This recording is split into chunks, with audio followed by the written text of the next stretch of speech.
Hello friends आज आम शिखा blouse केमती हाथ लग जाए।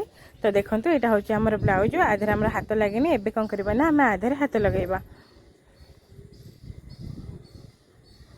तो देखो यहाँ हूँ आम हाथ जोटा कि आम काटिदे महुरी सिलाई करदे साइड भी सब सिलाई करदे मैंने अस्त्र कपड़ा जॉइंट भी करदे।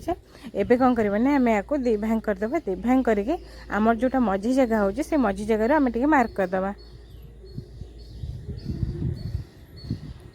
देखो मझी जगह मार्क करदे एवं कौन करवा ना जो ब्लाउजटा रहा ब्लाउज पीसटा को पकईदे। ब्लाउज को पकईक आम जो उल्टा साइड अच्छी तौक रखा सीधा साइड टाक ऊपर को रखा।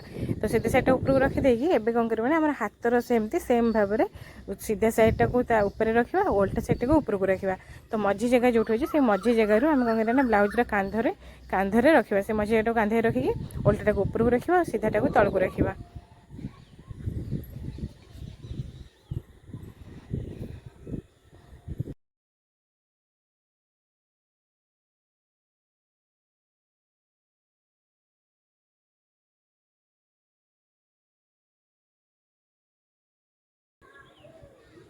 देखो ये आमर गोटे साइड लगिगला।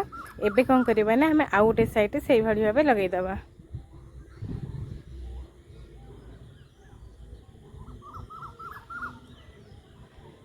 देखो यहाँ आम दीपट साइड लगी जाइए हाथ सिले हो जाए। देख पारे सुंदर भाव में आम हाथ लगे। Thank you.